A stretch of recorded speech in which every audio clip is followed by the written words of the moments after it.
Hi there, I'm Danny Flexen. Welcome to the latest edition of SecondsOut FLEXpectations. We're here every Thursday at 4:30 p.m. to talk about the boxing actions come over the weekend.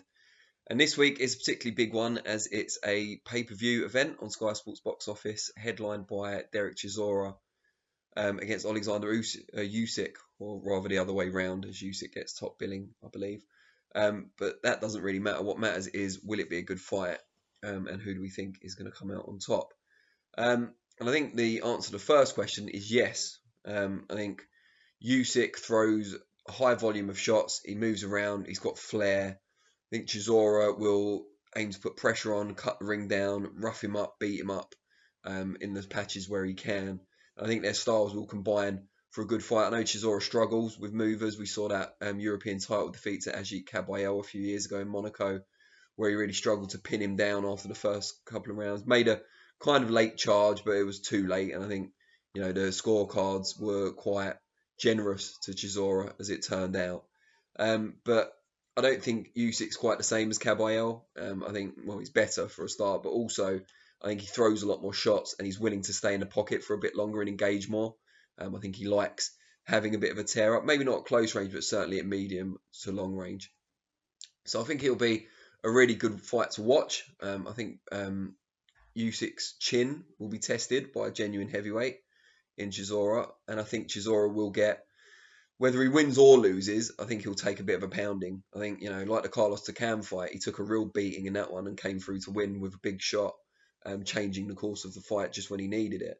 I'm not sure he'll be able to land that massive shot on Usyk this time around. I think Usyk won't linger in the same place for long enough for Chisora, as he's already been maybe disheartened a little bit, dispirited a little bit by Usyk's early dominance. I think he'll slow down and be a bit more reticent about coming in. And I think Usyk will take over at that point to either win a clear points decision or Chisora's corner, not the most experienced in specifically boxing, may decide to pull him out if he's taken too much punishment. But it will be a good fight to watch. And I think to an extent, Usyk will prove that he belongs at heavyweight. Not by being an incredible technical fighter. I'm not suggesting Chisora is one of the best, top 10 heavyweights in the world right now. He's not. But he is a full-fledged heavyweight. He's always been one. He's big, strong, tough, hits hard. And he's got an underrated boxing IQ as well. Was a good amateur, moves his head well, cuts the ring off well. So I think Usyk will prove a lot more by beating Chisora than he did in his heavyweight debut against a late sub in Chaz Witherspoon. It's a pretty deep card, especially for hardcore fans. There's no kind of real massive names on the card, apart from the main event. But they are good fights by and large. You've got Lee Selby against George Campos Jr., young, hungry, Australian, powerful, not really been tested yet, was pushed to the wire by Mickey Bay, and that was a faded version of Mickey Bay. Going up against Lee Selby, who, of course, IBF featherweight champion. Once he lost that to Josh Warrington, weight drain towards the end of his reign, maybe throughout his reign, he'd probably say.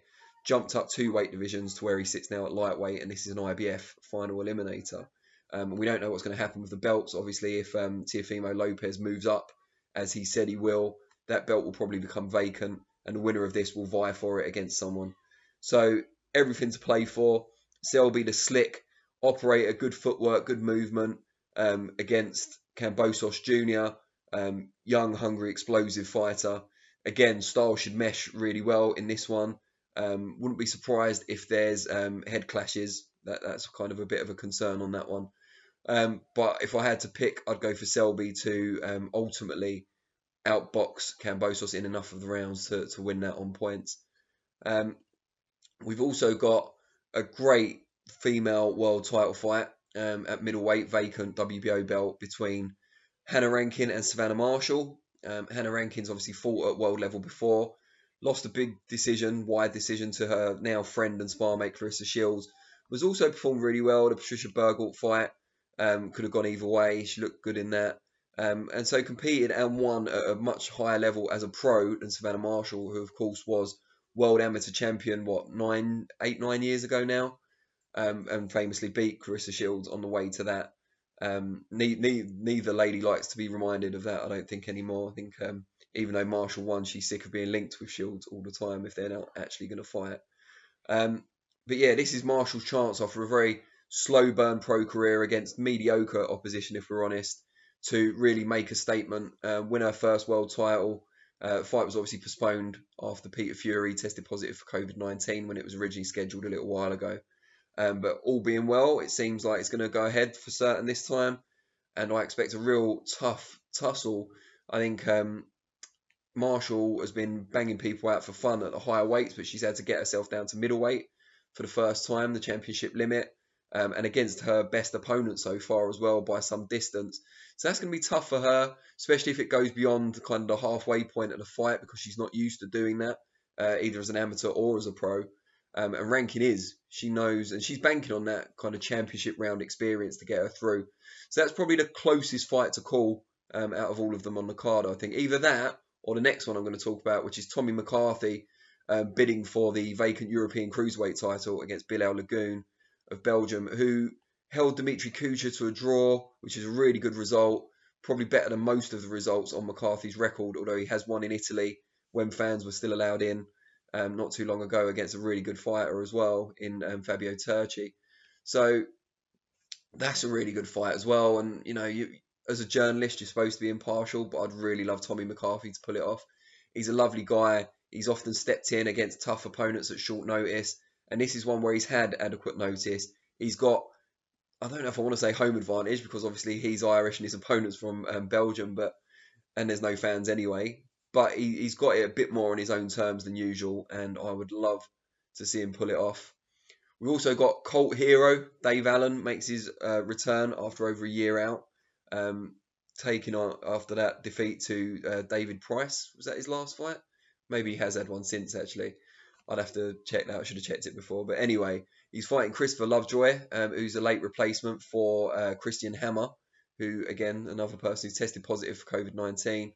Hammer would have been a real test for Dave Allen. I would have favoured Hammer to win that. You know, he's a world top 15 heavyweight.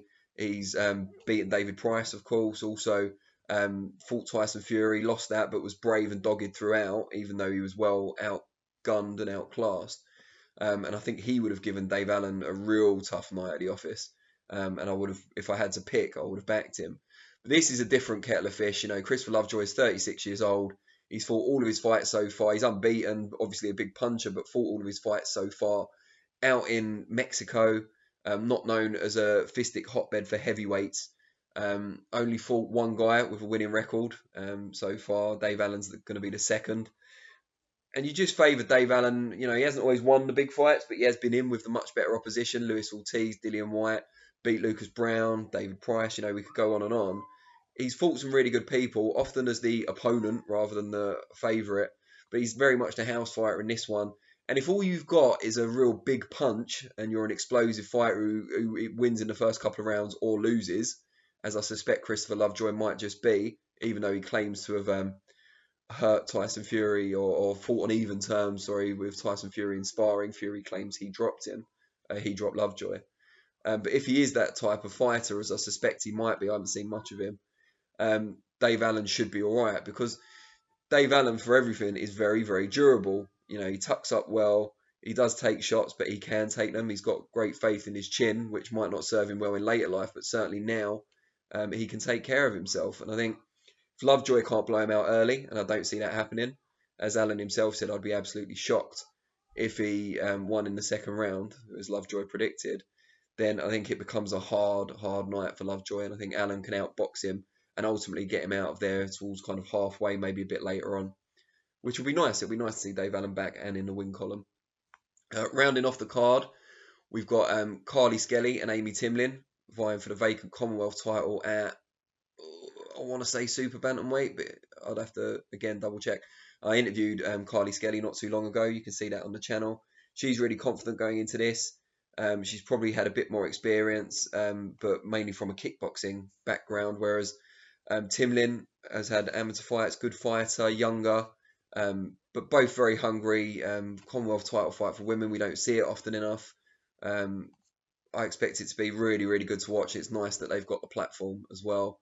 And the last name on the card, someone who was supposed to be on the Joshua Boachi show a few weeks ago but got put back, is Cash Farouk. No opponent for him on BoxRec yet, but as they're in the bubble, he must have an opponent.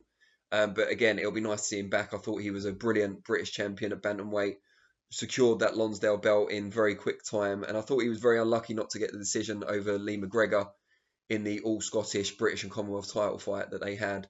I interviewed Cash a couple of weeks ago. Very engaging guy, grown a massive beard, doesn't look so boyish anymore, but worth watching that as well if you've got the time. Just before I go, and needless to say, I want your comments below on best or most competitive fight of the card. Do you think, if it's not the main event, who is it? And who are you most looking forward to seeing? Let me know below. And also your predictions if you want. See if you can get 6 out of 6 for the fights that I've mentioned. But I should mention as well, there's a show in the US, PBC show over the weekend as well. Gervonta Davis going up against Leo Santa Cruz for super featherweight and lightweight titles. If Gervonta Davis makes the weight comfortably, which I hope he does, I expect him to be too big, too strong, too explosive, youthful for Leo Santa Cruz, whose best days were at featherweight and who's probably, had a legacy of fights, hard fights, and fights fought at a tough pace, grueling training camps as well. And I think timing is everything in this one, timing and size. And I back Gervonta to come through. And we'll have the press conference for that show, hopefully tonight, or if not, we'll certainly have some one-on-one. Sorry, not one-on-one. We'll certainly have some Zoom calls with the fighters from the main event with our guy Matt Tucker, who's out in the US taking care of that. Really appreciate the time. Give me your comments below, and I look forward to seeing you all soon. Cheers.